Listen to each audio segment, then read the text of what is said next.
All right, aloha everyone. Welcome to the convening of the Vibrant Hawaii Economy and Education Streams. We are excited to be hosting today's panel discussion that kicks off our deep dive into economic diversification and developing strategies and actions to lift up those sectors for our islands.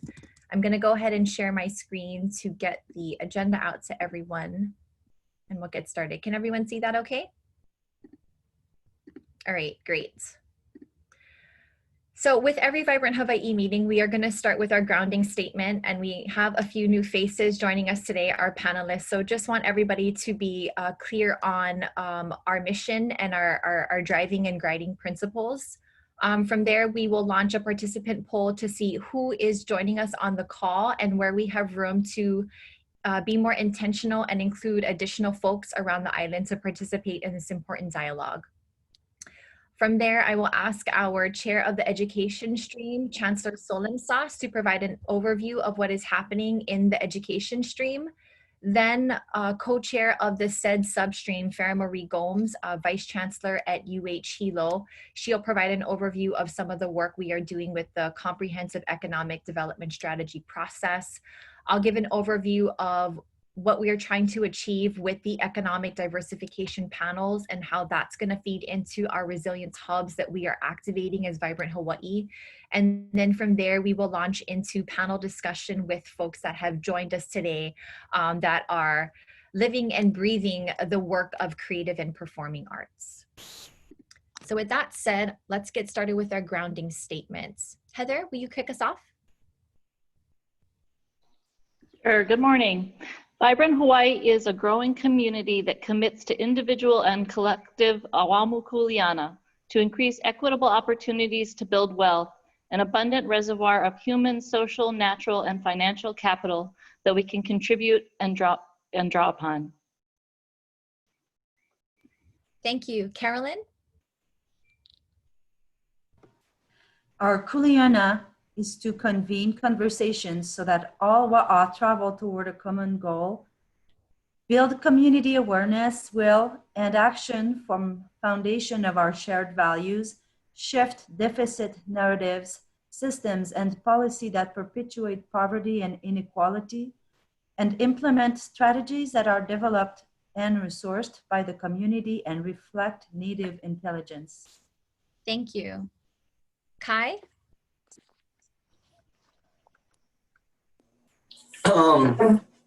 We value equity and belonging, and we demonstrate this by being willing to let go of assumptions and biases about each other, speaking up when we recognize barriers that prevent us from participating, prospering, and reaching our full potential, promoting full family engagement and participation, and raising our own and our collective belief that wealth, abundance, and prosperity is not a pie. More for others does not mean less for ourselves. Thank you. Susan?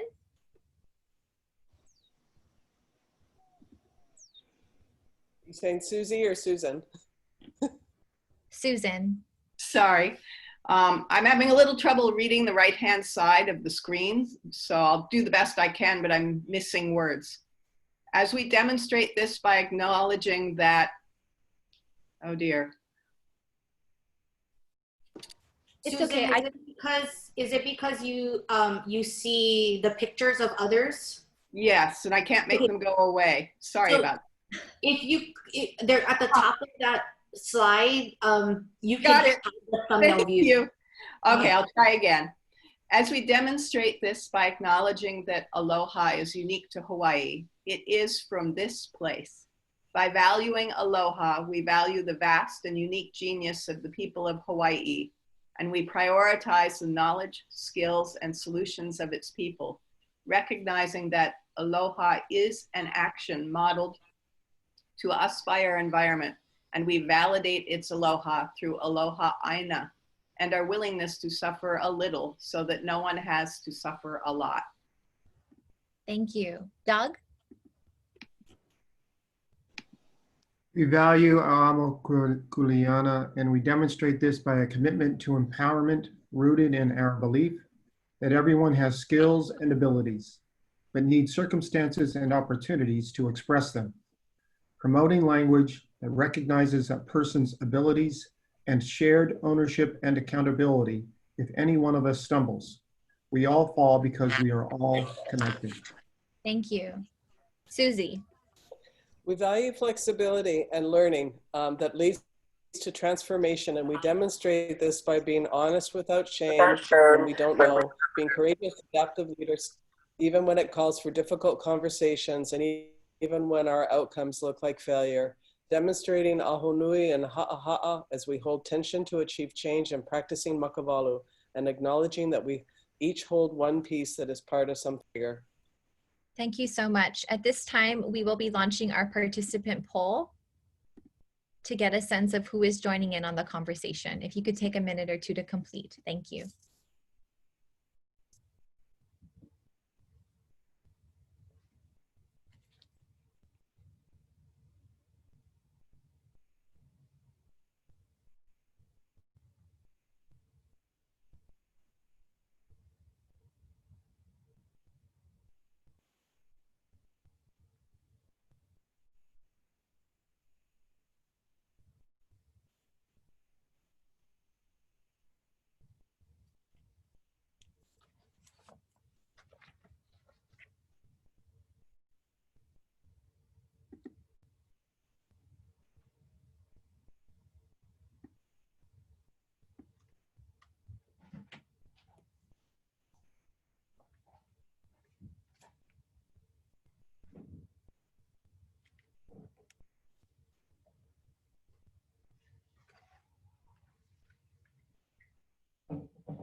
We are almost there. We're just waiting for one person to complete the poll. All right, and it has just been completed by everyone on the call. Thank you. Jan, do you mind taking us through the results, please?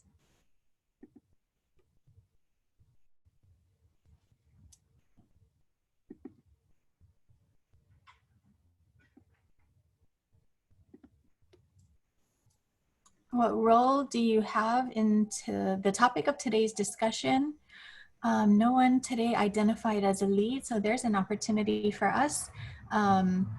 Several people identified as keys and support, and a lot of folks identified as weavers. I love our weavers because we need to grow this. So the kuleana of all of our weavers on today, please reach out to someone, and especially if they are a lead in this kind of a topic, please be sure to invite them. There's always an open invitation. A lot of engaged citizens, and that is what I love about this work and about our island. Thank you for showing up today.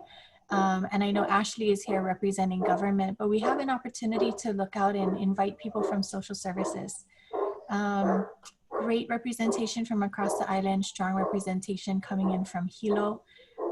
As always, if we know of folks in Ka'u or South Kona, that seems to be the part of the island that we are having a hard time reaching. So if you know of folks, that's something to keep an eye out for. No one today joining us as a youth, and 27%, I'm not sure, is that one kupuna with us today? How many was that? Three? Three, I don't know. yeah.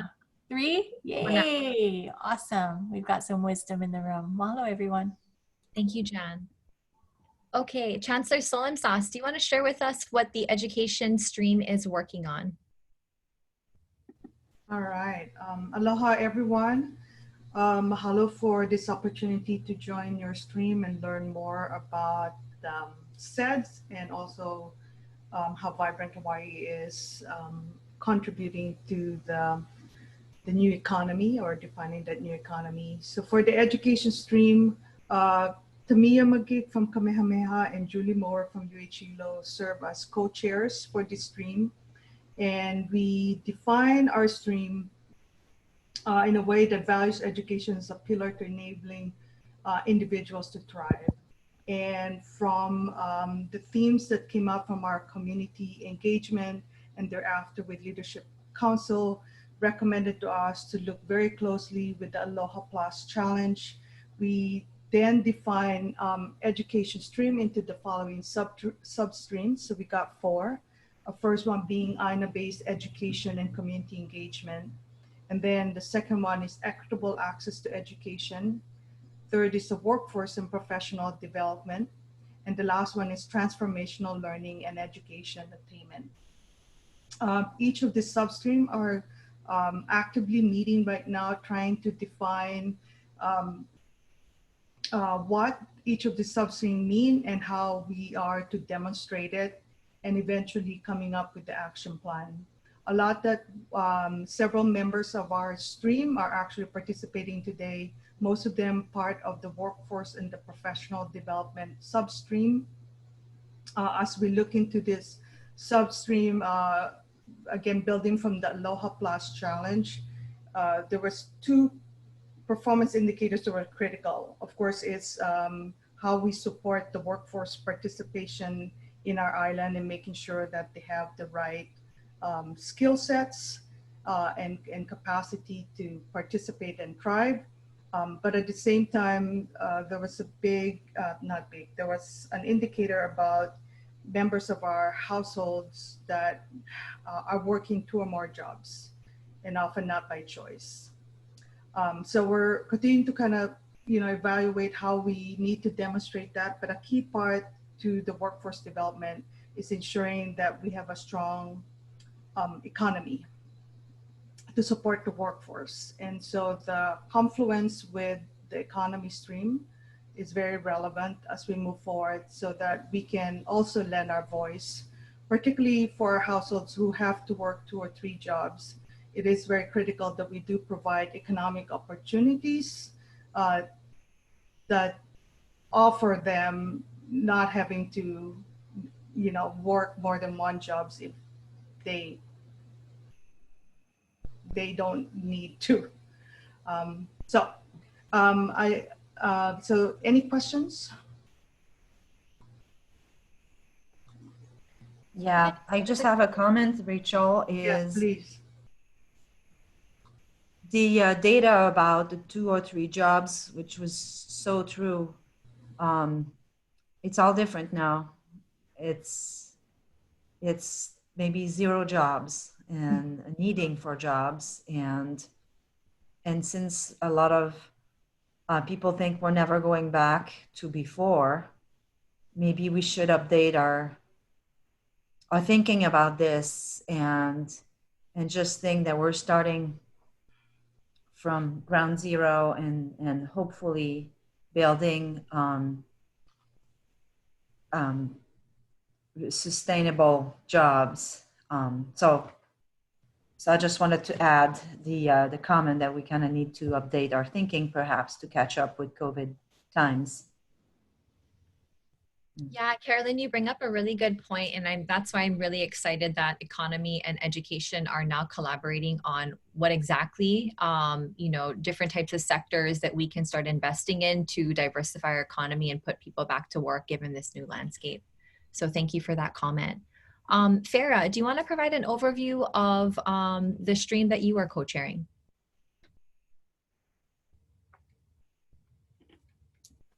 Sure. Don't you just love the feature where your computer tells you you're on mute if it hears you talking and you're on mute? So thank you, Ashley, and thank you, Rachel, for that introduction from the education side of things. And I think Caroline's question does actually dovetail real nicely into the CEDS. So for those of you that have heard about the CEDS, the Comprehensive Economic Development Strategy, the first Hawaii County CEDS was developed in 2005. And so several of you are aware of different federal entities, working closely with the U.S. Department of Education on the education side of things. Here, we're going to take it over to the U.S. Economic Development Administration, or what's known as the EDA. And what the sector that this unit actually focuses on is economic development. And if you go to the website, there's a lot of good background information that is in easy to understand language for people who are just joining the conversation. Economic development planning, and we look at the CEDS as being one of the documents that helps us to implement economic development. is not just one of the cornerstones of the EDA programs, one of the programs that's administered out of this government branch. But what it does is it helps to serve as a means to engage community leaders, like many of you and us on the call, while also leveraging the involvement of the private sector and helping to establish a strategic blueprint for regional collaboration. So if you see some of the notes on this slide, right? It really is intended to be a strategy-driven plan. And if you have time to take a look at some of the prior CEDS that have been not just developed, but pieces of it that have been implemented over the last few years, the last plan that we have and is in effect is the 2016 version. So we are currently in the process of doing an update to that plan and looking at ways that we can adjust the plan to fit the current status. Again, going to address Caroline's question about the economy is very different today than it was just a year ago, even just 6 months ago. So we are looking at building local capacity. We're looking at partnerships where we can bring together public-private entities, and where do we share Kuleana in what it is that we see as a future for ourselves. And so when we look at this through the lens of Vibrant Hawaii, what is it that we see as a vision for a vibrant Hawaii, and how do we get there? Most importantly, how do we get there together? What are the pieces of the puzzle? What are our strengths? What are the assets that different individuals, different entities and organizations bring to the table? How can we utilize those and leverage them to really catapult us to best position ourselves, not just for recovery for what we're going through right now. This is a longer term plan, but really for resilience and looking at recovery initially, but long-term rebuilding and resilience. We do need everybody's assistance in this process. So the CEDS substream has been bringing in various sectors into the conversation, and we are focused on how is it that based on the prior versions of the CEDS, the current situation, the current circumstance that we're building with, and the various voices across multiple sectors, how can we best put together a strategy-driven plan to help with our regional economic development?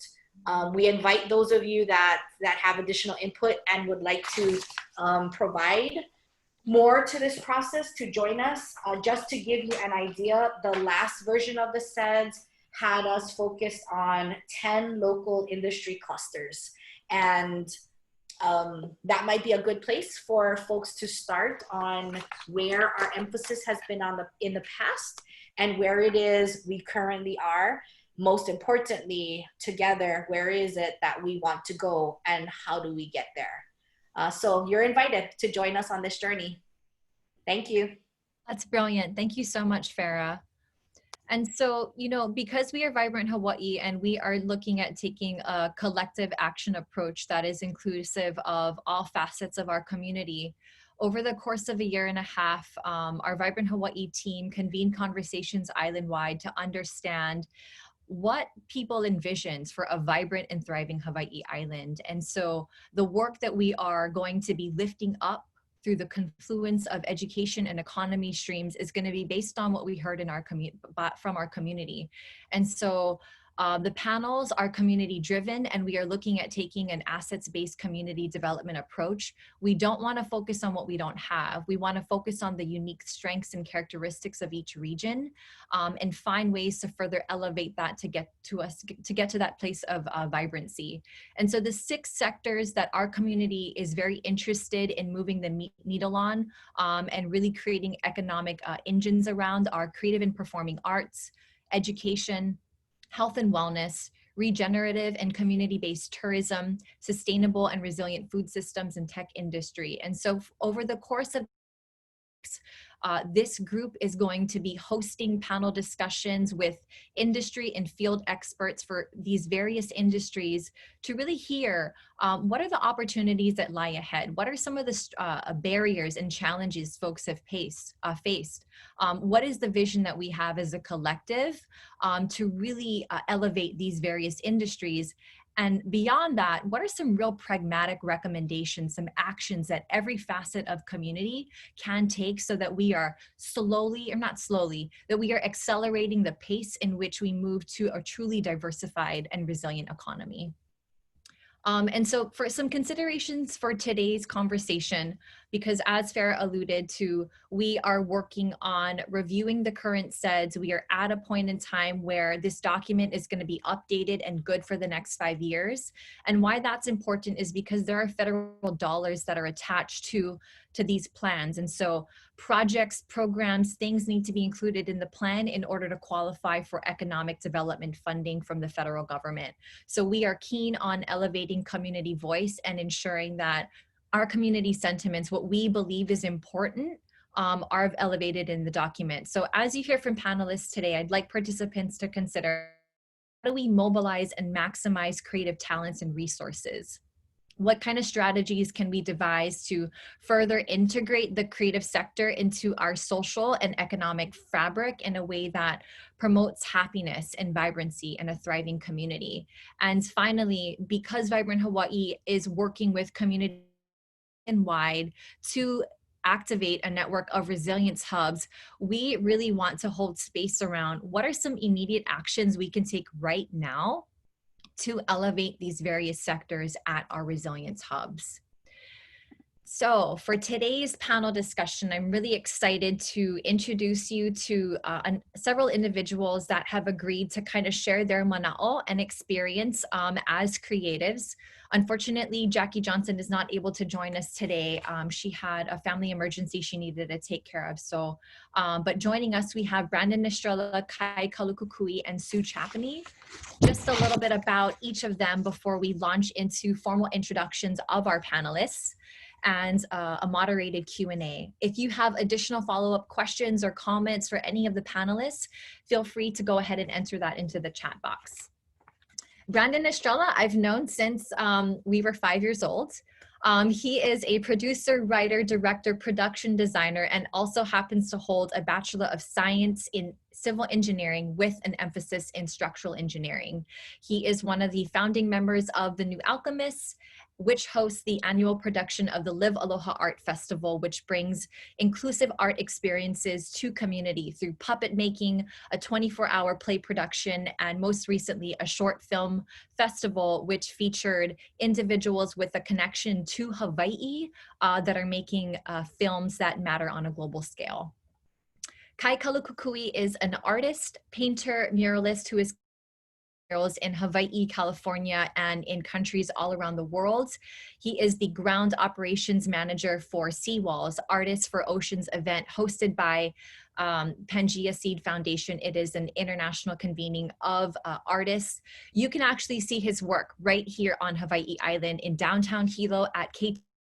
He also blessed us with a beautiful mural in Pahoa at Pahoa High and Intermediate School. You can also see his artwork on beer cans through his collaboration with Honolulu Brew Works. Our final panelist is artist, sculptor, and muralist Sue Chapney. She works with municipalities, private clients, community health centers, and educational institutions to create murals, mosaics, and recycled sculptures. And when I say recycled sculptures, I'm thinking,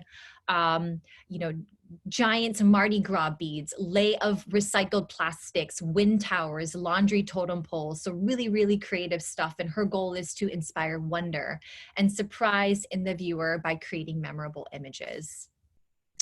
I do want to share a little bit about why we are elevating this sector. We did hear from community, and one of the things community shared with us was they wish that we could strengthen our ability to tell stories about Hawaii.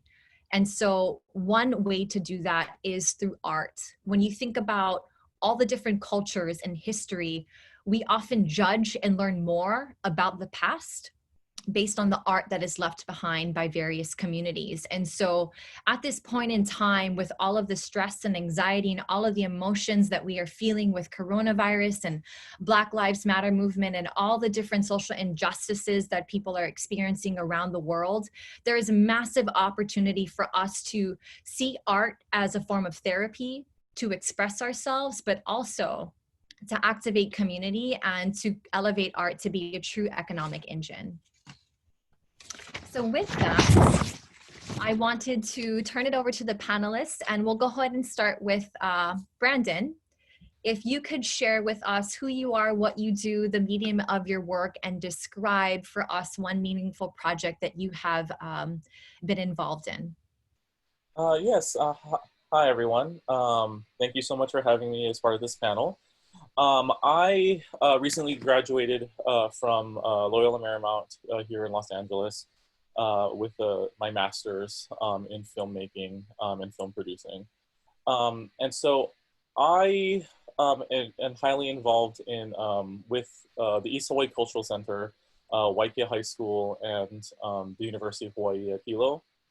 We help organize a Hilo-based art festival that brings theater, film, music, and puppets together as a way of community sharing and community building over in Hilo called the Live Aloha Art Festival. So we are going into our 4th year of the festival.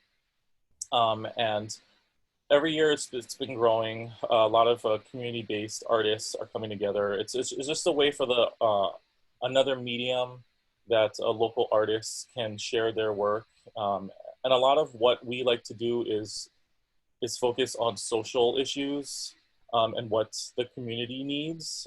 So a lot of the theater performances that we have we use techniques of the theater of the oppressed, where it's all based on what the students from Waikia High School and UH Hilo want.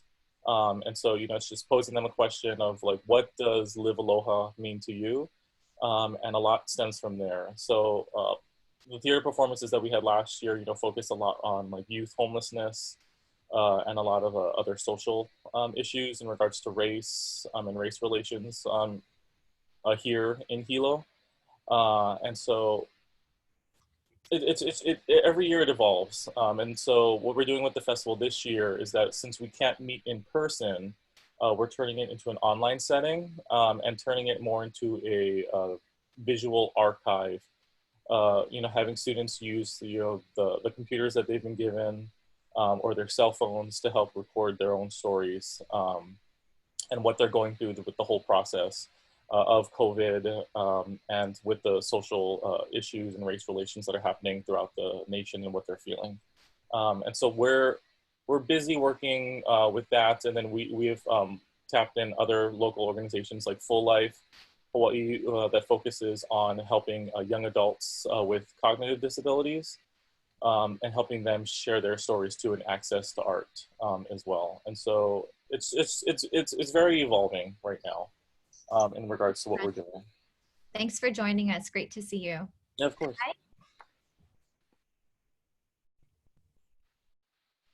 Aloha, you guys. My name is Kai Ko'olukukui. I'm a painter, muralist. Like you said, I volunteer with an organization that does mural festivals around the world. And just as a painter, I work operations, so I make sure to facilitate that the other artists can work. One of the recent projects that I did that was really meaningful was the Puna Strong painting on the Pahoa Intermediate and High School. Having gone there for 7th and 8th grade, it was cool to go back and be able to produce work, but it was better because I got to go into the classroom and talk with the students, and they kind of wrote down their ideas for me, and then we kind of flushed them out into a design, and then we went outside and we painted it together. And even though I had a lift and a lot of it was higher than 2 stories, they couldn't get up there. They didn't really say much in the class, but when it was time to get outside, like everybody was smiling and active, and they were all painting. They did, like, come recess time, they would come down and be like, hey, can I get on the wall now? So like that was really cool to be a part of that in that school setting. Like generally it's so difficult to get art into schools. I don't understand why. I've been trying for years. I've painted maybe 5 murals in schools, and I've talked to maybe 25 schools. So it's like, for me to see art get out of schools, like when I was in school, art was just about out. Music and art, they were talking about pulling it out, and it's just like, I don't know if I would have made it through school without art in there, and to be able to go back in as an adult and just kind of work with the students, that was really, really meaningful for me. Thank you, Kai. Thank you for sharing. It was a brilliant work of art, and I know that it is certainly beautified community. So thank you for that contribution. Oh, yeah, thank you. Thank you. Susan?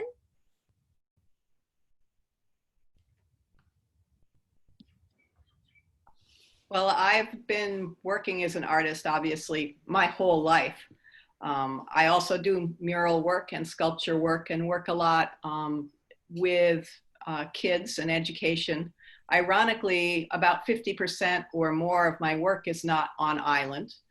A long time ago, when I was a resident of Massachusetts, I realized that no one state supported me fully. That included my home state at that time, Massachusetts.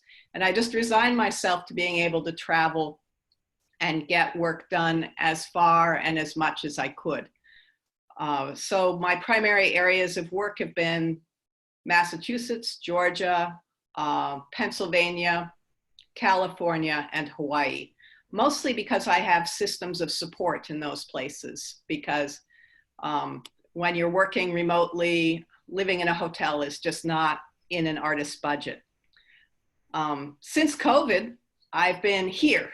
I haven't been able to travel, and it has been such a delight to just be digging into my own community and working in a concentrated way with community members. I've been, for the last 2 years, I've been working on and off with the Hilo Habitat Restore. I'm currently their embedded artist there. And just being able to walk into a place that is a catalog of recycled materials that I can work with and inspire others to work with, not just in an artistic way, in a structural, in an engineering, in any way that keeps these materials out of the landfill, makes me really, really happy. And as a result, in the last week, I suddenly ended up with a grant-based project, where I'm going to be making, hopefully with community members, pieces of a sculpture out of recycled materials that will go to Massachusetts and decorate about 100 feet of fencing there. And it will be executed in Massachusetts by youth growers in a sustainable urban farm, which really means a lot to me. I've worked with those kids for 2 years now, and they're really hyped that they will be taking recycled plastics off of this island and putting them on a fence where they'll be for at least in lockdown for 2 years on that fence. And it shows how connected all our communities are, and our needs are so connected. Sustainable farming is needed everywhere, not just here.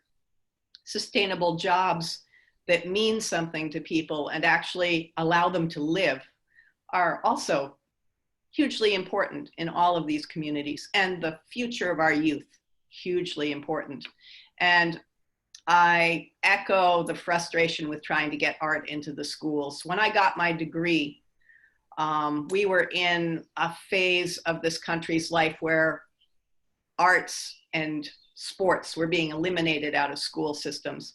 And I was asked to get my master's so I could be a teacher. And I said, I see no reason. All of my friends who were hired have just been laid off. And I went into commercial art instead. But it was with great sadness, because I hate to see these things eliminated from the school, things that support our students who don't necessarily learn by reading and writing and hearing, they learn by physically doing. And sculpture and sports are incredibly related. They are team activities. And so is mural making. They're very physical. So we need to support our students in those areas, as well as just getting the basics of reading and math, you know, into them, because otherwise they're not going to retain it. They're not going to use it. But hopefully we can find ways to get this back into our education, as opposed to it's just being something that's done on the side in the afternoon, maybe on the weekend, when necessarily people don't have the energy or time for it. So I have a lot of hope for what you're doing, Ashley. Thank you so much. Yeah, we certainly are so happy and lucky to have you, Susan. Thank you. I just want to take a quick second to show a 1-minute video of the mural that Kai is referring to. So I pull that up.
So that was a quick recap of the project we were able to do in Puna. And I tear up when I see that video. And I just want to share with Kai, you know, one of the exercises we did with kids was, you know, ask them about what they thought made Puna strong and unique, and to just kind of reflect on Kai's investment and time with the students. And one response that always sticks with me is when a child wrote, why are you doing the mural here? Why aren't you doing it at a better school like Keao or Kamehameha? And it broke my heart because so many of the students felt like no one was investing in them. And so we provided that space and experience to do that. And I think that if we continue to show up and invest in our kids and give them outlets such as art to create and to express themselves, that we're just really going to strengthen our community and their resiliency. So I just wanted to reflect on that. I'm sorry to get emotional about it. It broke my heart to read that, but I'm so happy that Kai and Temple children were able to come into the community and really show kids that, hey, you have a future in the arts if you want it. And so thank you, Susan and Brandon, for being models of that as well and contributing to today's conversation. All right, so the first question that I wanted to ask our panelists is, you know, what do you think is the current state of the arts and culture and creativity? This can be locally, this can be nationally, and if you could also describe your vision for the creative and performing arts economy on our island. And if you could reset your timers to 2 minutes. Kai, could we start with you?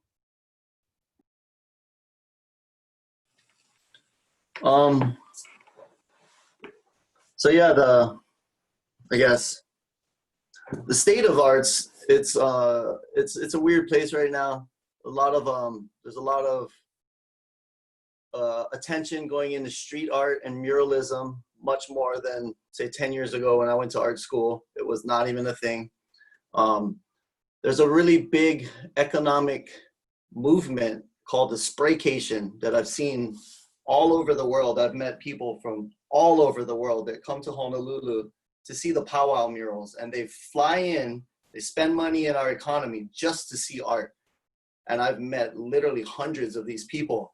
And that's something that here in our community, I think we could try to bring that here. You know, it's like and not just international artists painting what they want. You know, it's like we're a little bit more connected here to our land, to our culture. And if we try to take these stories, you know, like traditionally muralists took stories from the Bibles and they painted it. If we take stories out of the Kumulipo and other like Olelo No'eaus, and we focus on them and we spread it, then we're spreading art, we're spreading the culture, and we're spreading the words of what we're trying to get forward. I mean, in a perfect world, that's how I kind of see it. I'm still a member of a studio in Kaka'ako right now. I can't give up my studio because I still work on Oahu here and there.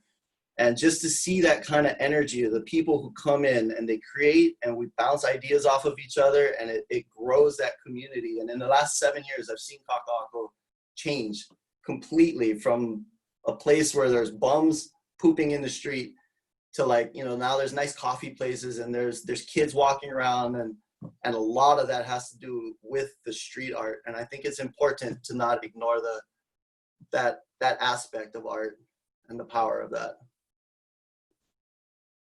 That's amazing. Thank you, Kai. Sue, your vision of creative and performing arts in Hawaii. Well, I think a lot of us are scrambling. I have the weird situation of having had all of my year's work canceled, and now I'm working 3 jobs simultaneously because I didn't expect them to come in. And one of them, ironically, is an interior house painting job. It's what you would call base coating if you were a muralist. But I took it because I was getting a little stale and I needed to get out of the house. And other things came in, which has been a delight. But what I can say is it's completely unpredictable right now. There's no way for me to know what I'll be doing next month, much less next year. And I've seen that across the board. I'm a member of American for the Arts, which is a national organization.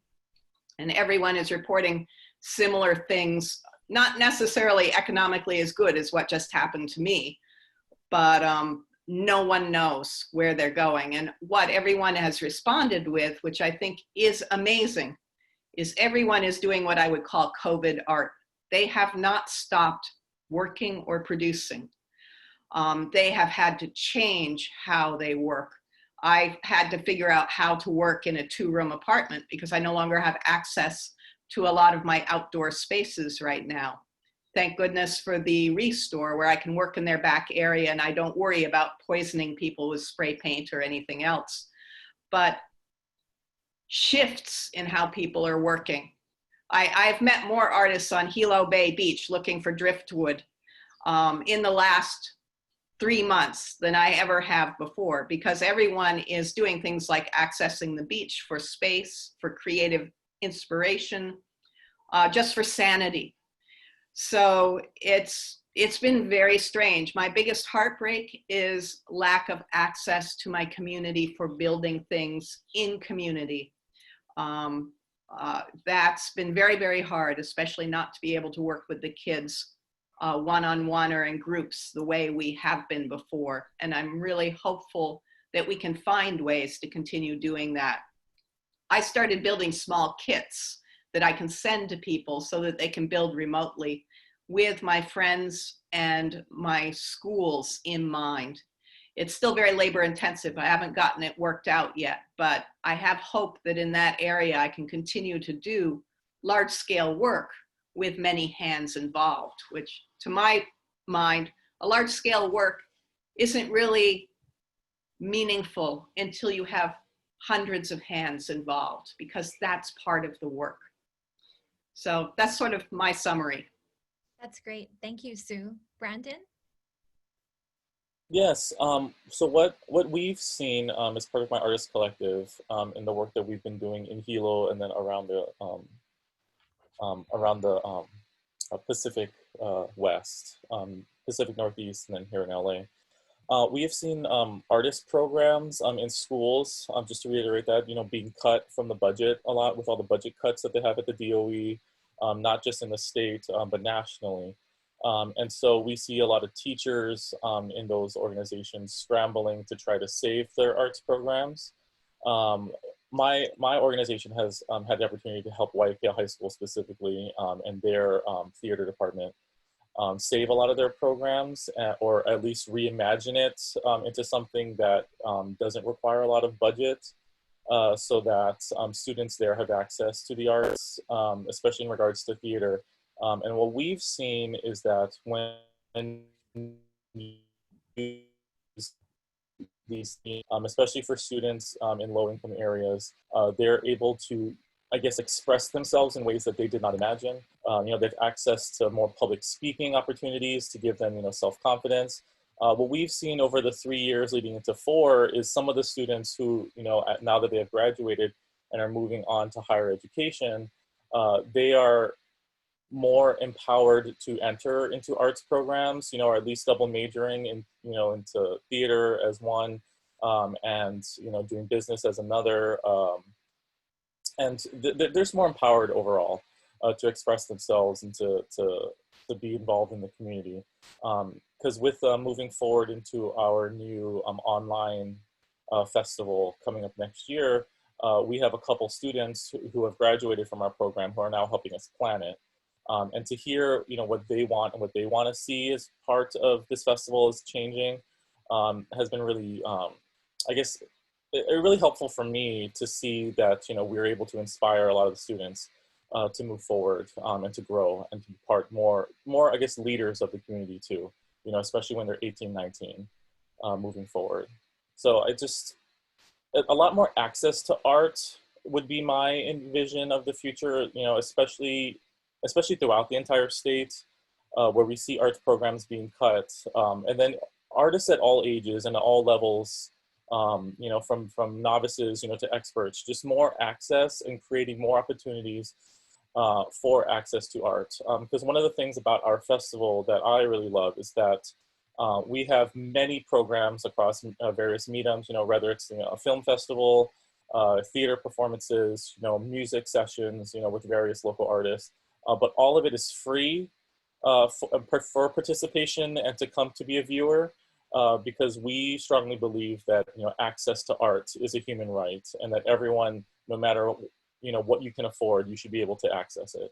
And so being able to see a lot of opportunities throughout the state for people just to be able to access things for free, free workshops, free, not just to come and view art, but also to participate. So a lot of workshops that we have are free, where you can come and create art, or come lend your music abilities, or at least learn from an expert, whether it's filmmaking or theater or music.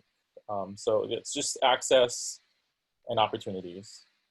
Great, thanks, Brandon. You actually lead us to our next question, which is about equity, access, and inclusion. And so Sue, we'll start with you. Again, everyone has 2 minutes to respond to the question. What are some ways to provide creative and performing arts education and opportunities to children, to youth, to folks that are disabled, to community at large? Well, I think it sounds really strange, but the simplest thing that can be done is to set up places where community can convene, and you can create workshops and other events that people can participate in free, as Brandon's film program, not film program, but program does, because those things bring people really fast. The toughest part that I've found as an artist working in that area is 99%, not always, but 99% of the time, the artists are asked to do this also free, which is really hard because I have to source materials. In my case, I have to clean them all. And if you've ever cleaned 20,000 lids that were in the dumpster, you know that that's not a small job. So there's a huge upfront cost to artists teaching in this area and creating work in this area that is often not acknowledged. I don't say always, because I have the fortune right now to have a grant that's taking care of that problem for me. But at the same time, if 90% of your experience is that, you have to be very careful about your personal resources as an artist. And eventually you wear out your artists and your kumus, and they no longer have the energy to contribute. So I think it's a two-sided thing. You need to be able to allow people to attend without having to worry about payment, and also make the access physically easy, which in Lower Puna, as we all know, was a huge problem. When you had a bus that ran sometimes twice a day in a weird clockwise fashion that didn't necessarily get you where you wanted to go, attendance was also a big issue, because transportation is a huge barrier as well as money. So some of my more successful programs, oddly enough, were run at Polestar Gardens, because that was in the heart of the jungle where there wasn't much access. So all the kids in our neighborhood and the kids over at the Hawaii Arts and Sciences Academy could get there. It meant people from outside the area didn't necessarily get there, but I was trying to support my own community first. And for that job, I happily was paid in cacao. and vegetarian food for weeks and happy, happy memories. So you don't always, it's not always obvious, but those barriers of money and transportation are large on Big Island. And so there are things that I do completely without money because I know it's important to my community. It's so hugely important. So I think the simplest thing is just making sure that things are available and that they're available all over, like in Ka'u and in places where people don't come to Hilo because they might not be able to, or they just don't have the time. Thank you so much. Kai, what are your thoughts on providing equitable access? Yeah, I would have to second that. That's what I had kind of wrote down is community centers with classes, or even you know, like free would be ultimate the best. Like to give studio spaces to artists, and maybe like a community center with a kiln or two, and a work table, and maybe just a little bit of money to provide things, provide a chunk of clay, so that, you know, kids can come in and mess with it. And, you know, you don't have to fire everything, but just to get in there and get your hands dirty, it's so crucial. And even as an adult, this where I met my fiance was in an adult, like a drawing class. It was a super remedial. And actually I went in as a favor for the teacher because she needed another student or she would have to close the whole class. And she's like, just come on in and then you don't have to stay, you know, and it was full. Like, and as soon as I came, like, all the other students, everybody came, you know. It was, it's a little bit out of your time, but that was adult classes, you know. As far as kids, it was the same building in Linikona in Honolulu, where I went as a kid. I remember when I was 8 years old, and I took sculpting classes there. And even then, I never realized that art was a viable source of life until about 7 years ago when I quit my job and I started full-time art. But like as a kid, that was never ever taught to me. And just to have a community center, multiple, like Sue was saying, it's so difficult for somebody from Ka'u to get to Hilo. So if you just have them, you know, like even in a little park where you have the park bathrooms, you set up a tent and then you have somebody there weaving, you have somebody there painting, and as people come, you know, you all communicate and you work together. And that also could lead to like an art market where that could get into the whole art spraycation thing too, where people want to visit art and they want to buy art. And, you know, if there's a community at the beach and there's somebody weaving a hat and then they see a guy painting, then, you know, it's, sorry, timer. Yeah, it's just the community centers are crucial. I really believe just having the space for people to get together and do it, it's really important. That's great. Thank you. Oh, sorry. Hi, Maggie. I just had to, I really agree with what Kai is saying. And as hub lead and being part of the economy stream, and the fact that I come from a family of artists, I'm an artist, my daughter's an artist, my mom's an artist. We have a huge interest in this. And so what we've done, even with the hub in Kealakekua, which was the old BISAC building, right now we're laying on a foundation of this really ugly aqua color. But what we plan to do is invite the children, everyone participating in the community, to come and make their underwater scenes downstairs. In the upper rooms, they're gonna have forest scenes. My mom's gonna come, I have an airbrush, we have a kiln, we have all this stuff that we just have, but we can put there for the community's use. And then even having her do some hand-drawn things that we can do paint by numbers in certain rooms for the younger kids or whatnot. And then have someone, we already have one of the older kids, one of the fosters that's in there with her ideas, and she's having a super great time just designing one of the hallways. So I agree that community spaces and just making it sort of a thing for the community is really going to be able to elevate the whole concept and getting them to express with the art, because it's so important. Thank you, Maggie. Brandon, did you want to add anything else about inclusion and equitable access? Yeah, well, I think, yeah, I mean, I feel like a lot of it is also just mostly like in the schools, you know, starting it at a young age to gain that first access. And then also for like, to be able to have parents to see that it is something that should be part of core curriculum, that students should be looking at as a way to express themselves, you know, and find, you know, their life's purpose in. And then I just agree. What we've seen, even in some of the work that we did back in high school, was a barrier. You know, as Susan was saying, you know, is transportation. You know, many people, you know, around the island can't, you know, come to Hilo or can't go to Kona. So being, like everyone is saying, being able to have something in your community, or figure out a way, you know, to have transportation more easily accessible, you know, to a larger communities is very significant. Because, you know, like also just figuring out, you know, like who is privileged enough to, you know, to be in the Hilo area or to be in areas that are more widely accessible is a great benefit. Thank you. And, you know, everyone's talking about having these neighborhood community spaces to come together and create and convene. And I see a lot of promise in the work that Vibrant Hawaii is trying to do in lifting up and activating that network of resilience hubs, because we are planning to have hubs in communities island-wide in order to increase access and ensure equitable distribution of programming and resources. So great to hear that. Kai, next question, I'll start with you. Have you experienced any barriers in accessing art or creating art? And why do you think that was? And what are some of the ways that you were able to overcome those barriers? I think one of the major barriers in accessing art is generally, for generations now, art has been decided upon by a gallery scene, and there's a paywall.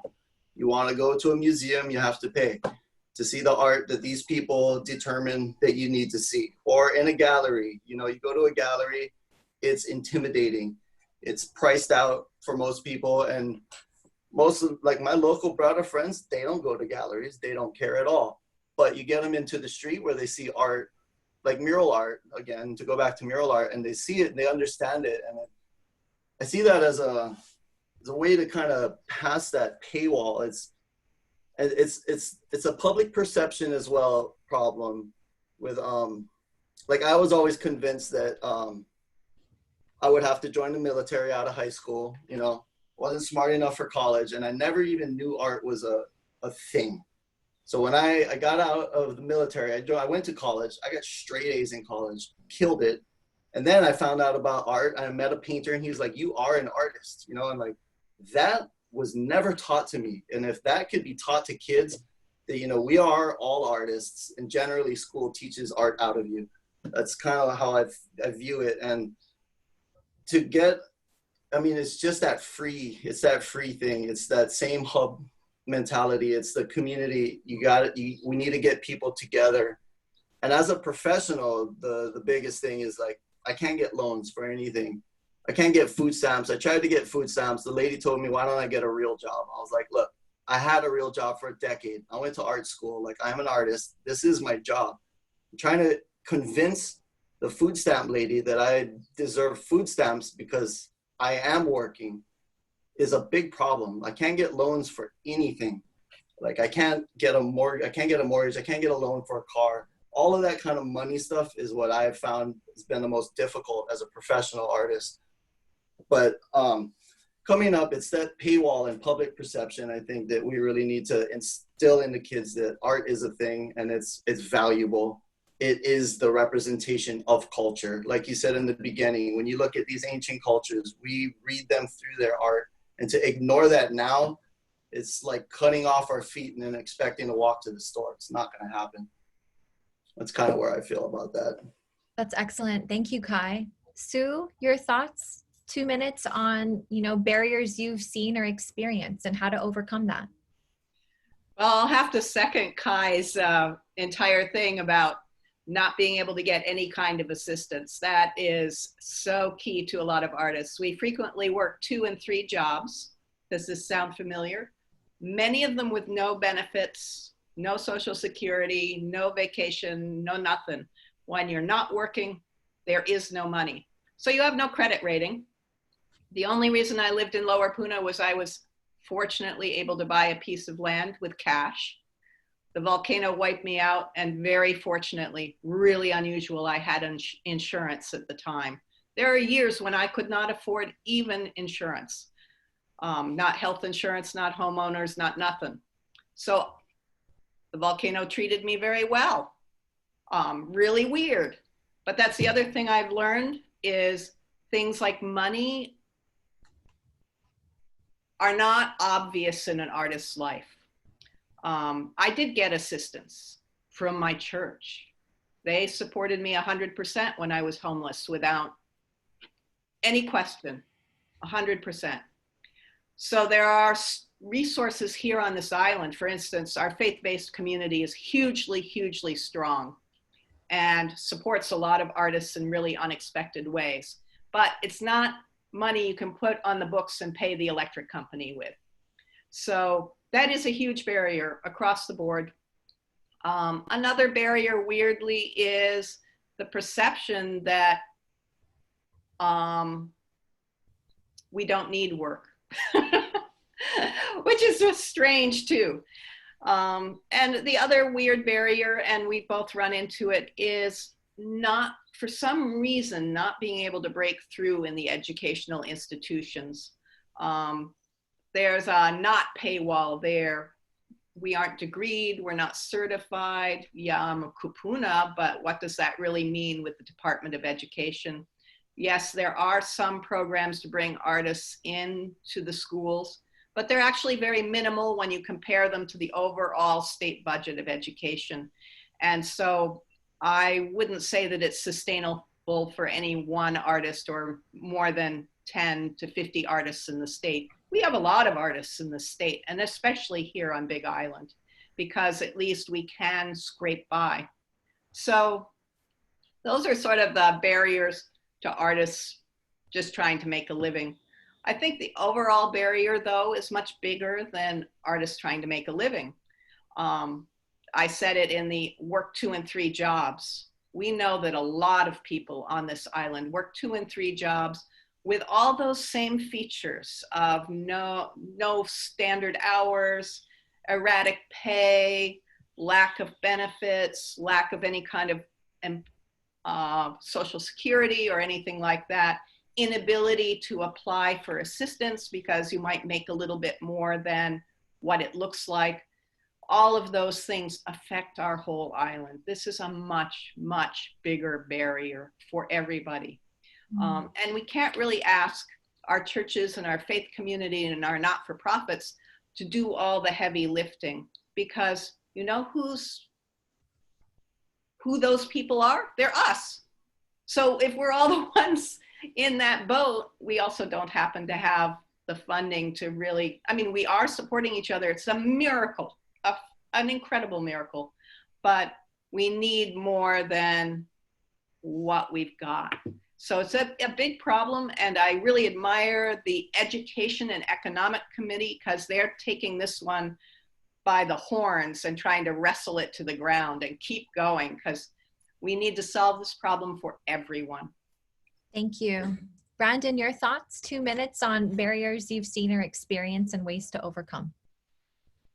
Yes. So one of the biggest barriers that we've seen is the disparity from school to school in what their arts programs are offering or capable of or even support. It really comes down to the teachers that are in the different schools and what they value and can champion for their students. Like at Hilo High School, they have one of the best performing arts programs on the island because they have one teacher in particular who is a huge champion of the arts.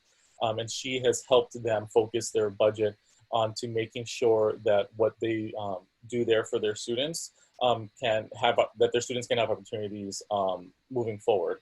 Because there have been many students from Hilo High School that have gone on, to national programs around the world, around the country, in theater specifically, in acting and in singing. Compared to Hawaiʻi High School, which is just a couple miles down the road, where their budget is very, very limited. So that we have partnered a lot with Hawaiʻi High School, as teaching artists, and we're all we're all working for free to come in and help lead, a few programs throughout the year for her, from Ray Ellsworth over there. But then, in speaking with other schools around the island, they have no performing arts programs, whether it's theater or dance, or music. And so I guess the biggest barrier is convincing the Department of Education at the state level to champion arts, at all levels, not just visual arts, but also performing arts for the students to help them have access. And to also teach their parents that it's important because a lot of it too, especially, with communities of color, if the job doesn't make you money, it doesn't seem as valuable. Because especially some of the work that we do here in LA, it's like, as Kai was saying, why don't you get a real job? Like if they don't see that you have the potential of getting a real 9 to 5 that it will make you money, then it's not seen as valuable. So it's like teaching the community that, art is valuable and there are reasons why we should champion it, especially in the schools. So you all are pointing to a massive need for community mindset shifts and really seeing art as a viable sector and industry and job that one can hold, similar to being a lawyer or a banker or something. So thanks for pointing that out. I'll start with you, Sue. 2 minutes, if you could share with us ways that we can here in Hawaii build upon and expand our creative and performing arts economy. What does that look like? Does that look like more collaboration with higher education in the schools? Do you often find yourself needing regulatory relief, like efficient, fast-track, streamlined permitting processes so that you can get more public art out there? Maker spaces, co-work production facilities, an asset map to identify where all the creatives are around the island so you can further collaborate. What are some of your thoughts? I'd say all of it. Those are all fantastic things that definitely would help. Ironically, I haven't had permit issues here on this island, but I have had permit issues in my former hometown in Massachusetts that were so massive because of the city's sign ordinance that I had several murals that never got executed. And I ended up installing a wheat paste mural for 2 other artists because I was the only artist with insurance, and the boom lift company wouldn't let them on the boom lift to execute their own work. So there are crazy things in the permitting world that I try not to even get into here. Luckily, all of my mural work has been private property work. I haven't had to be concerned about that. But having a resource list would be lovely, not just of artists, but of materials sourcing. Because I go through all kinds of wild materials. I know where a lot of those can be obtained. So people come to me and ask me where to get materials. I think also safety is really huge, especially now. I spent a large part of my earlier years training people to use correct safety equipment for spray painting. It sounds strange, but when you grow up just tagging, you don't realize you've just smoked cartons of cigarettes. You've just plasticized your lungs and you don't even know you did it. So there are all kinds of things, but I think the top 3 that I'd like to see is venues where artists can actually get paid seamlessly, as opposed to my having to write a grant. Maybe it comes in, maybe it doesn't. We're already running the project. Now the grant monies have changed. Oh, by the way, we have to document. And there's all these steps to the process. And if there were ways, I have one customer, the people who are funding me right now, they write me 1 check. I produce a piece. We work with a whole bunch of kids and people, and they're actually doing the documenting at their end. They have a grant manager. Holy cow. That's the first time in my whole career that I've had a grant manager who actually is doing the grant management instead of me. And I don't have an office staff. They do. It's amazing. So there are those sorts of things, structural support that artists could really use and people across the arts could use. And space, just plain space. I think we all know right now that people are working from home, home is not necessarily an arts-friendly spot. If I had children in my 2-room apartment, I would not be grinding, drilling, and making concrete dust because the lives of my children come first. Even so, my supposed bedroom is in lockdown so that I don't kill my spouse. So a lot of people think art is something you can do in your bedroom. Yeah, you can, but you're going to be knee deep in wood shavings and metal scrap and all kinds of things. At least the way I work, it's a messy industrial process, and that should be respected. Just as if I were painting automobiles or repairing them. It can be just that messy. So space is very, very important. That's it for me. That's great. Thank you. Brandon, a couple minutes. Do you want to talk about ways that we can build upon and expand the creative economy here? I think I agree with the asset list. Being able to identify artists within the community and various ways to access art would be really beneficial. Even if it's like the smallest as just venue spaces in regards to, you know, different studios or different places where people can rent even to perform their art. Because one of the biggest problems we find in Hilo is like, okay, where are we going to put this play on? Okay, there's East Hawaii Cultural Center, and then maybe renting the university space or maybe renting one of the high schools. There is no like stage for like a large scale performance where you can, you know, possibly charge admission, you know, or even just share your art. And so being able to have something like that, because like especially if you're a musician and you want to find somewhere where you can perform and you make a quick buck or something, or, you know, like open mic nights and whatnot, just being able to identify that and find that would significantly decrease the amount of time that artists are spending in order to find these venues. I think that would be like my main one. Great. Thanks, Brandon. Kai, do you want to weigh in? Ways we can build upon and expand the creative industry? Yeah, I think really quickly, I just kind of echoed both of those. More cultural centers, basically what we're saying, more spaces. And then kind of on what Brandon was saying, like pop-up places where, you know, like say you do have a little studio where artists can work, and then every second Friday, there is a show there, you know, and have that show every second Friday. And you can have, you know, it doesn't have to be a huge thing. You know, you just have a little group show. Maybe somebody's ready for a solo show. It's just those kinds of little quick little shows that the art community appreciates. Like I want to look at other people's paintings, and I don't necessarily just want to look at what's in a gallery. And there really is no place to do that.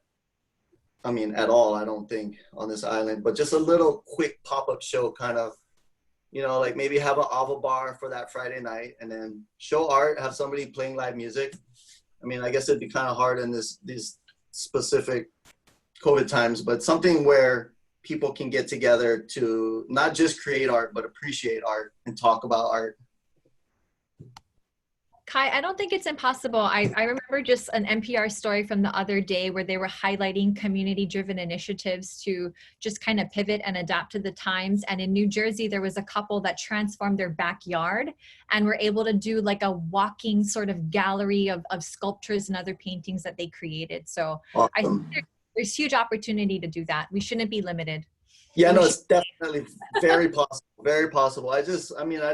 I've only been back home on the Big Island for 2 years, so I don't feel like I'm tapped back into it. Maybe that is happening and I just don't know about it.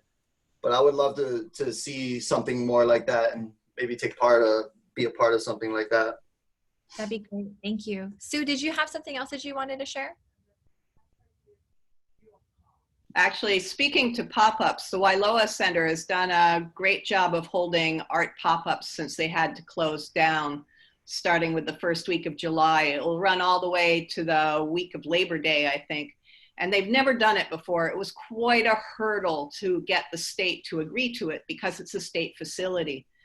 But I think it's a wonderful thing because you could have up to 10 artists in the space. People come in ones and twos, so social distancing is not such a issue. It's a little hard on the artist in that you're basically working a full 35-hour week. And if you can't get time off from your other work, then you're not going to be able to do it. Pop-ups of shorter duration, I think, would also be very helpful, and also multiple venues. I think the big problem with the pop-up that the Wailoa has seen, because I've participated, is like a lot of things that happen on this island, you have to sort of know that it's happening. There seems to be, it's hard to get the word out. You know, you have the coconut wireless. If you're hooked into it, great. If you're not hooked into that particular coconut wireless, oh well. And it's been kind of I guess that's another thing that we could really use to improve, is ways to get this information out to the people who need to know about it. Because I think it's been a good effort, but hugely under-known about. And I have a pretty big social network, and I've let a lot of people know, but you know, I'm just one person on a very big island. And so I think that that's an area where I think we could support a lot of pop-ups in the world, but we need to be able to make sure that people get to know about them. That's great. Thank you so much for that. We just have a couple more questions, and then I'm going to open it up to the group for Q&A of our panelists. Brandon, if we could start with you. You know, what are some ways that we can further infuse our neighborhoods and our various regions with art and elevate the unique culture and stories of each place? And how do we do that? How do we activate art and do so in a safe way with COVID in mind? Yeah, especially with COVID in mind, that's I guess that's been one of the biggest barriers that we've seen coming forward with the festival this year, because we're moving into a fully online setting. But we find that not, everyone has, a device that they can use, to be able to access Zoom, or even Google Meets. So we're trying to help organize various community leaders to figure out ways to share devices, because most people have a cell phone, but not everyone, has one that has video capabilities,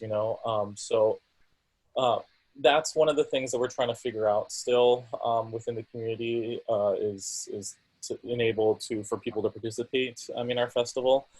Yeah, I mean, that's the main one, really. But one of the biggest things that we've seen is like the First Fridays events that Hilo had. Is that still a thing that's happening in Hilo, the First Fridays events that are happening in downtown? No, right? Yeah, because what we've as working with the East Hawaii Cultural Center, especially with the downtown businesses, as we are going around and speaking to people, that has been one of the biggest, I guess, opportunities that we see that people want, because having something that's on a regular basis that happens where businesses stay open later, because there are large arts events happening in the area, that it brings a lot of more economy to the areas, especially having something that happens on a regular basis, and various events. Because people in Hilo, what we've seen, and the Big Island, people want art and they want to participate in it. They just don't know how. And so being able to have these opportunities for them can create more economy for a lot of other various sectors too, in regards to access. So. Thank you, Brandon. Kai, do you want to weigh in on that? And one thing I want to focus on that Brandon mentioned was, society is hungry to participate. So are there ways for community and artists around the island to collaborate to specifically do art in neighborhoods, right? Can we do neighborhood or regional markers? How do we begin to elevate the unique characteristics of a place, and to do so with artists and community collaboration? Like in California, they paint the electrical boxes, and I tried on Oahu for years to get the state to let us do that, and I think they recently started doing it, but that's one way. There's electrical boxes everywhere. Here specifically in Hawaiian Paradise Park, there's like containers everywhere. Coming down Paradise, there's one on 27th Avenue. I don't know what it is. It's just a big container in an empty lot, and it gets tagged every once in a while. Like, we could use that kind of space as like a alternating gallery. We could paint that thing monthly with new community members. There's a halal also down Paradise that has a giant container in their yard. I kind of wanted to just go talk to them. You know, it faces the street. Everybody can see it as you drive by. Like, let's paint it. And through that halal, we could do things like real specific. It doesn't even have to be monthly. It could be, you know, every so often, but just a rotating community art, and basically wherever you can. Containers up near the street, big walls that people agree to. Community centers again. But yeah, that's kind of what I was thinking. Rotating work somewhere in the community, in your neighborhoods, somewhere. There's big blank walls everywhere. Let's use them. That's great. And I just feel so strongly about beautifying public spaces as a way to even deter crime. And so the more that we invest and brighten and beautify, we show that there's a community that cares, and there's a lot of research to kind of support that. Absolutely. And I've seen, in my personal opinion, I've never had a mural tagged. I have friends who have had murals tagged, but generally taggers will see a piece of mural art and they'll just leave it alone. So that is a good way to deter graffiti. So I just want to quickly reiterate that with the work that I've done in Seattle too, with one of the nonprofits that I volunteered up there, who do a lot of murals in Seattle. Public art brings a lot of money into a community. When a community, and just to reiterate everything that you've been saying, when a community sees that someone is investing in their community with public art, it helps revitalize the community, where it just brings so much more money. There's so much science behind it too across the nation, where you see that happening in smaller communities where a large mural will go in, or especially, those electric boxes, just being painted. Something even that small scale helps revitalize the community for the better, where more money will come into the community because people want to start investing more of their own money into the community as well. That's great. Thanks. Sue, do you want to weigh in infusion of art into neighborhood regional spaces? Yes, I recently met the artist who makes signs in the area, signs that say things like smile or you are loved. And she just does them on a board and hand letters them and tacks them to a tree. And the thing that really interested me about what she's doing, she's just been doing it on her own. There's several other sign makers in Lower Puna that I know about who also do something similar. And the wonderful thing about this is something that's risen out of the community. People feel a need to send positive messages to the world, and they just go out and freaking do it. I have great admiration for that. But the thing is, we could take that a step farther. We could be making artistic signs. Why is it that only the county or the DPW gets to put up signs? And I don't mean political signs that are a whole different thing. We could be decorating our neighborhood with all kinds of wonderful signs. Now, the problem with public art is it is messaging. And you're right, I've never had a work of mine defaced either, especially a mural. Some of my sculptures have been messed with, but that's because we're built to mess with things, and that's a different activity. But there's no reason not to add beauty to the world. And the city of Worcester, where I came from, actually did a sign program in June. They somehow found $20,000, did a call for art, and paid artists to make optimistic signs for people to feel better or more positive given COVID and the Black Lives Matter movement and all their feelings around that. It's been hugely successful. They put up signs all over the city. They're gorgeous. The sign making company just laminated a painting, an image of a painting. You didn't have to be a graphic designer. And that was the cool thing about the project. Even little kids with crayons got to participate. So there are a lot of things that we could do with something along those lines, even if it's just getting a mess of boards and doing some hand lettering, that would be already present in the community and could continue and be beyond just an artist doing an artwork. Anybody can activate that. So, and I don't know what its form would be here, but I think it would be very exciting. That's awesome. Thank you. Last question for all of you. We'll start with you, Brandon. How can local government better support the arts and elevate it? Are there municipalities that are doing this right? whether through commissions or having artists in residency. What sort of advice do you have for County of Hawaii? I guess the first one I would identify is, so in the city of Seattle, they have a 1% ordinance where that was created in the 70s, where 1% of every project that the Department of Transportation or various organizations have, 1% of that budget will go to art and art installations in relation to that project. So especially a large bridge scale project, 1% of that $1 million has to go to support public art in any fashion. And so that's why in Seattle, you'll see that various bridges will have either like murals painted on it or like art installations, like the Fremont Bridge, which is a big draw bridge, has a art installation where it's like a Rapunzel that's like out of neon lights, that her hair is coming down the entire bridge. And so you'll see that throughout the city.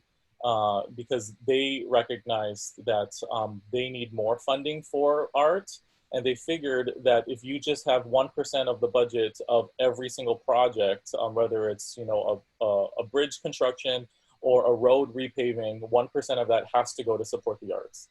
And so if we saw that in Hawaii, just realizing that 1% is so significant that could go to pay for a lot of murals around town. It could go to pay for a lot of things and help like one of the questions I see in the chat is, how do we monetize this? And that's like one of the easiest ways to monetize that is just requiring that 1% of every single project go to support the arts. Because that could even just go to support arts within the school communities too. It doesn't specify it has to be, for that particular project, but 1% of that project has to be directed to arts programs. And yes, artist residencies, we've seen that throughout the country too. The importance of artist residencies, providing, funding, to pay artists for their time and their money, for their time is very successful. Thanks, Brandon. Sue, do you want to weigh in on how county government can better support and elevate artists and the creative community? Boy, that's such a wide topic. I think one thing is definitely in the area of permitting, at least in Lower Puna, making sure that if an artist wants to create live work space or studio space, it's not a permitting nightmare. Luckily, I had a home and a workshop that was totally unpermitted. And I lived that way perfectly comfortably for 5 years. There was always the risk that the county would tell me one day, your neighbors don't like you, bulldoze. And there would be no negotiating. You had 30 days to do it. Pele won, she came and bulldozed first. So in a way, it's not a problem anymore, but it is a problem for other people. And I've heard that they're working on smoothing out permitting, but I could die of old age before it becomes not a thorn in a lot of people's sides. So it is something that should be addressed. But again, it's a bigger issue than artists. It affects everybody. It affects the ability to get housing of any kind. And so it goes way beyond that. The other one is not something the county can solve. It's something we need to put on our state and federal government. For the first time in my career, I was able to apply for and get unemployment. Do you realize how huge that is? That is a basic right that artists have been generally denied because supposedly we don't pay into the system. I work in 5 to 6 different states. To which system should I pay? And which system is going to pay me? It should be a more federalized system, obviously. And the other thing is, how much do I earn in a given year? In 2018, I was wiped out. I didn't earn anything. If you used my 2018 numbers, I wouldn't have gotten unemployment at all. I am so grateful that I finally was able to get some and survive until I actually got some work. And I'm very happy not to be on unemployment right now. But that is a very big issue, and again, goes way beyond artists. That our gig workers and our temporary workers are not taken care of in this way is a disgrace. But it goes way beyond the county. It's something where politically we need to keep pushing for it. I hear you, and we will keep pushing, but I still want to make sure we're able to make small incremental change and progress here at a local level, because it's government that we are closest to and can impact. So we will work on the permitting process. So thank you. Kai, any last thoughts on how you believe local government can better support creative community? I mean, I think it was pretty much covered there. Money, it comes down to money, loan applications. I also was never available for unemployment until till this COVID thing, and it was a lifesaver. But just not being able to get a real loan, that's been a real big problem. I'm trying to build right now, and I'm trying to come out of pocket and do everything by hand, just because that's what I have to do. But as far as for the state, like Brandon was saying, the artists in residencies are huge. The national parks has a artist in residency program, but I don't think that the volcano does it. I believe the only one in Hawaii is on Maui for Haleakala. But we could make those available. They could be artists in residencies in botanical gardens, areas like that. The mayor's office on culture and arts, they do a lot of art projects, and this might just be a hoo-hoo thing with me, but I feel like they should choose local artists. There was a huge project on Oahu. It was a $70,000 mural project, and all three of the finalists were mainland artists. And I know for a fact that at least 10 to 15 local artists applied, and I think we should try, if anything, to try to keep that to local artists. As a state, we could do that. And as far as that 1% thing, Hawaii does have that. I believe we were the first state to do that back in the 60s.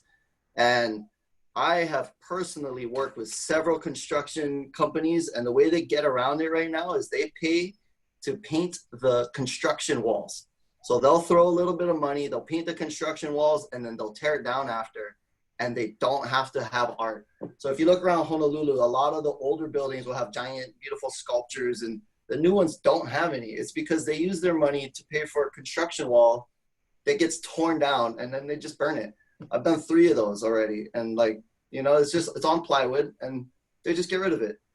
And they need to use that money to make the kind of art that the community will always be around, like a lot like what they do in Seattle. Make art that we're gonna love. There are beautiful sculptors out there that make poignant, beautiful Hawaiian works, and if we could get our Hawaiian artists on these Hawaiian art projects, I think that would be crucial. That's really great. Thank you for pointing that out about the construction companies and kind of that loophole. I think there are opportunities to kind of strengthen the statutes around that to ensure that any sort of investment in the arts is going to have a more permanent sort of fixture in community, because you're spending so much time pulling all that together. Other opportunities, as you were talking about electrical boxes, Kai, I thought, our county government is working on implementing our mass transit master plan that includes bus signage and bus shelters, and how wonderful if each of these could be painted by community. Pahoa has boardwalks, Honolulu has boardwalks, and so a lot of opportunity to also do ground murals and to do paint refresh in a lot of our different small town spaces. So. Yeah, I'm actually working with MOCA right now to do a ground mural on Oahu, and it'll be the state's first. And up until this project, they were just like, never, never, ever. And now the mayor is kind of down with it, and they want to do more across the state. So they're like, okay, we're going to start with this one and see how it goes. So now it kind of feels like the mayor's office, at least, is opening up to the idea of a little different type of work, like a ground mural per se. Yeah, that's City and County of Honolulu, right? Yeah. Okay. And so I'll just let everyone know here, because I wanted to reach out to Kai and Sue anyway. Department of Planning reached out to my office and Councilmember Sue Poindexter. They got a build out grant, and that is to do, public art near schools. So I'll be reaching out to you, because I think that the focus is on creating more walkable and safe spaces, and then kind of like painting those on the ground and doing it in an artistic and visually interesting way. So I think the movement has arrived, and doing ground murals is becoming much more mainstream. So really excited that action's going to be taken on that front. I am out of questions. I want to turn it over to our participants who have been thoughtfully engaged the entire time in providing comments in the chat. Does anybody have any questions for our panelists, Kai, Sue, and Brandon? It really has been a pleasure and treat to have you share your mana'o with us today. I see Jan's hands raised. Jan, go ahead. Hey, are you going to put a timer on for us? A timer. You I want know me to? there's probably a lot of folks that have things they want to say. I'll try and keep an eye out on my clock and not do more than 2 minutes. I started out with a Post-it, taking notes, and then I quickly realized, like, wow, this is going to be way more than a Post-it. I just want to say mahalo nui to the panelists and Ash for all the time that you put together, putting those questions together. My Post-it turned out looking like this. And I was so excited listening because I'm just connecting so many conversations from different streams. When we started talking about, Brandon, when you were sharing about the videos, that the Aloha videos that you were working on, immediately I started thinking about the conversations we're having around data justice and what we're learning about the science of thematic analysis. And so making the connection between art and science and using that as communication and shifting narrative in our community, I think is super powerful. The other one that I've been learning about is photo voice and how that's being used by researchers as valid data to begin to shape narratives as powerful as reports that come out from like the ACS and other kinds of reports that get put out about communities. I was thinking about the way that art is infused in government. So I have a webinar video they were interviewing Audrey Tang, who is the digital minister of Taiwan, and the role that she is having in putting out social media messaging around COVID. In combating a lot of the myths and bad information. She uses like cartoon kind of graphics to be able to convey really, really important health messages to a country of over 24 million people. So there's like such critical importance in how that takes art into science, into government, into health. I was thinking about what Susan was talking about with recycling and how we continually look at environmental stewardship and Aina healing industries and what the opportunity is to marry those two together in a stronger way. And then when a lot of presenters were talking about their discouragement of how art is being taken out of school, I noticed that Susie had written in the chat of how it's being infused. Perhaps it's not a standalone, but it's being infused and opportunities to infuse it across all disciplines within the DOE. So how can we make stronger connections between speech and the importance of speech and communication and the role that art plays in that? Or science, psychology, tech, leadership, all of these things that we cultivate through art. And I'm wondering what that opportunity is to like weave it in instead of continuing to push in only one way in having it a standalone subject. It could be powerful. I also thought about what was being shared with the mural and how that resulted with the keiki, that how it was like community building, belonging, but the more we engage in those kinds of activities, what we'll see is a reduction in crime and an increase in safety in our community, which is things that we want. And I'm just really so appreciative of this conversation because honestly, coming into it, I was like, art, what does art have to do with art? What does art have to do with it? I'm so mind blown. I see it being woven across everything we've been talking about with Vibrant Hawaiʻi. Mahalo nui. Mahalo for the work that you're doing and for educating me this morning. I really appreciate it. Thank you, Jan. So eloquent as usual. Anyone else with mana'o or questions for our panelists? Yeah, this is Doug Adams. I would completely agree with Janice. This has been a terrific panel. Great questions by you, Ashley, to get to the crux of most of the questions that I actually had already, and so I won't go through those. I did have one question, this being an economic stream, and what I was interested in was how you have the input, and then you also have the folks that are going to, if you will, consume the output, the consumers. And we talked a little bit about that with the fact that oftentimes art of various kinds, whether it's a street art or performing arts or whatever, will drive potential consumers into other businesses. It's part of the reason they like that. And I think that's great. I also know that consumers are part of how artists get paid. And I'm not sure that I yet have the connection firm in my head as to how this fits into our economy. It'd be nice to see this industry, if you will, looked at by those that think about economy, meaning economists, as something other than, oh, a kind of wave your hand, this is a nice to have, people feel good about it, and understand that the reason we don't always see this stuff in our education system is because people think that they can't make a living at it. And so the idea of folks being understanding that there is the potential for being able to see this as work, because you all work very hard, and that you get paid for the work that you do, and that the people that are receiving the work that you do are happy to do it. It's a marketplace, right? And I just like to try and figure out how, if we're going to diversify our economy on this island, how does this industry become part of that diversity?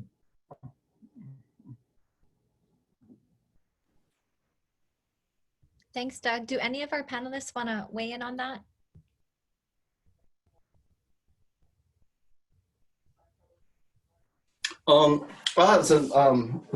Mia from Temple Children put together something a few months before COVID, and it was just a handful of local creators, and we brought art to to Kukio Golf Club, and the members who live there came through, and they just, they spent 2 hours drinking wine, and they bought a bunch of art. A lot of people who had stuff there sold, and I had a large painting that I was able to sell. I've been showing it for a couple years now, and this guy with no emotion just was like, yeah, that'll look great in my house, I'll buy it, and then walked off. And that's the kind of connections I believe, like, it's difficult to find the people who want to collect art and put them with the people who create art. And Mia did a really great job of that. My truck broke down on the way. I had to go rent a car to drive over to Kukio, and I was already flustered. And then it was beautiful, and everybody was really nice, and I sold a painting, and I was like, oh man, this is it. This is what it takes. But that kind of stuff, like, I didn't even know Kukio Golf Club existed. So, like, I don't, it takes people who know the people who collect to get together with the people who create, and I don't know how to go about doing that.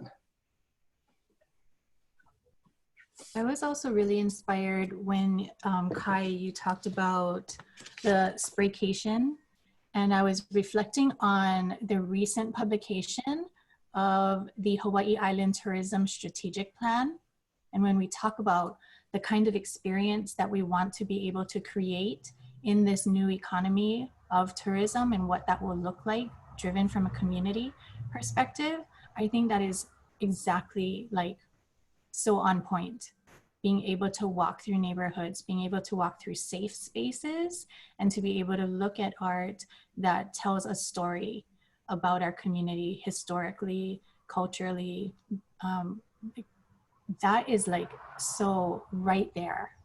The other thing I was thinking when we talk about that 1%, I think there's an opportunity to not just look at 1% from a government side, but how can you start to challenge businesses to invest 1% toward art? And I can say right now, I have a really, really tiny budget as a emerging nonprofit, but I spend over, probably combined with all of the different subscriptions, around $100 a month, from Adobe to Envato to all of these things where I'm looking for images to be able to tell the story about the work that I'm doing. If there was a collection of local images, local icons, all of this, it would make it so much easier for me, because I typically have to search forever to find something that really is resonant of Hawaii. So building up a repository like that, where businesses can begin to subscribe and pay a monthly subscription to have access to these things, would be mutually beneficial. And I just wanted to add on, I mean, just awesome points all around. And in terms of the story, Jan, one thing that I was thinking about when you're talking about art in public places and the murals, when I worked on the mural at the Keaukaha General Store with 808 Urban, you know, one thing, and even to get the word out, you know, they put the call to action out and even had the shift schedule. So they had the ages of 5 to 12 coming in and laying the foundations. Then they had 13 to 18, and then the adults 19 and over coming in.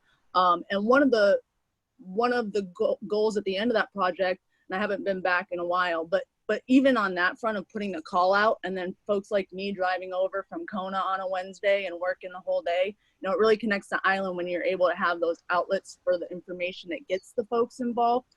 But in terms of the story, they intended to put a phone number sort of towards the bottom, and this mural is facing the port when the folks are coming off the cruise ships and coming out of the port. So there's either a number or QR code on these murals, sort of somewhere where people can either scan it or call in, and then they get the background story of what came together for this piece of art, what the history is, you know. So having some way, of course, they can interpret it to their own desire, but if they really want a deeper outlook on what went into this piece, there's a number to call that would connect them to a recording, similar to walking around a place of refuge and you have a number and you can call in, and, you know, something like that. I think that really holds it to a deeper connection. And then the art in public places is interesting because there is that 1%. But for example, this huge courthouse that's a billion gajillion square feet, right? So they do have some art that they've procured, but the call to that, I think you really got to be plugged in to this whole network to even be considered, I think, to have art be purchased from you. I know for myself, I participated in the Hawaiʻi Art Contest, which sponsored through Donkey Mill, shows at Wailea, and we were there 2016. My daughter got some awards. I won People's Choice for this trash coconut that I made into an octopus. But you know, the folks that were there procuring art for the airport, you know, the government officials, they were looking at artists that they had been looking at for, you know, 3 to 4 years, you know. So that process of really dropping the money for the art, unless it's something that's, you know, like Kai was saying, you're invited to Kukio and they're just like, yeah, that'll look great at the bottom of my pool. Is it ceramic? You know, like they just, you know, they'll just spend it like that. But, you know, for artists to really start networking amongst themselves, because the artists too, in terms of Doug's question with economy, like for me with my daughter, you know, when you're an artist, you are trying to switch out of that left brain into your right. You know, there's probably a whole lot that you're doing, but that creative side is not about tracking hours and tracking account, you know, all that kind of stuff.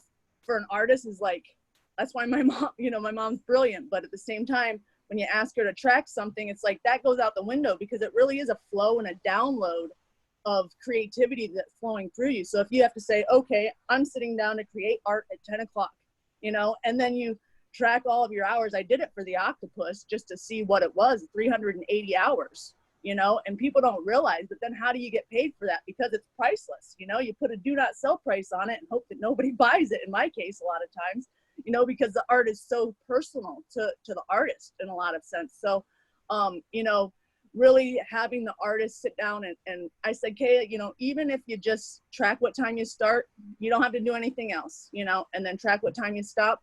And then that way you can break it down and say, how much do I really want to get paid per hour? How much do I think it's going to contribute? For me, it's just contributing to the overall message in the community with ocean awareness and blah, blah, blah. That octopus is made out of trash from the ocean on a small scale and a coconut. But what Susan was talking about, I mean, what if we took these kids to do beach cleanups at Camilo and look for interesting garbage from, I mean, stuff's washing up from all over the world down there. And then do a community art piece that's a sculpture made out of the trash from the beach. You know, I mean, you can get some really cool stuff going when you put it together and sort of couple it with, you know, upcycled clay materials or whatever it is, you know, to really draw attention and at the same time tell the story.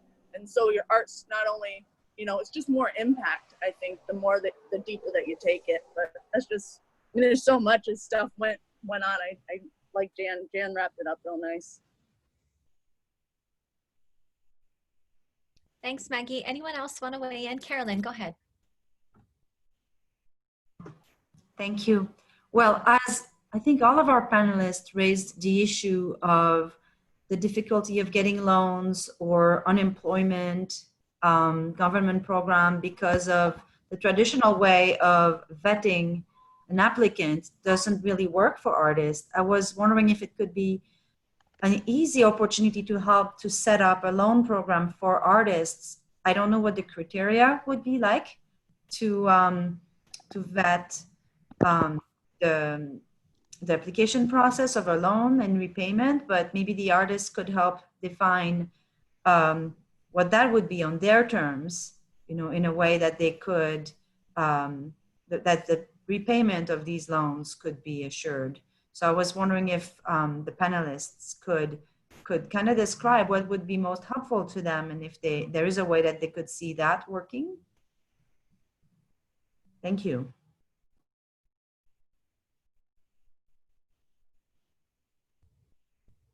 You could weigh in now, or you could think on it and email me. I know that one of the outcomes of this series of talk stories with various industry experts around the 6 sectors we elevated is to come up with a strategic action plan, goals and objectives, and some actions that we can be taking, you know, whether we are private citizens, community organizations, nonprofit, government, private business, we all have a role to play.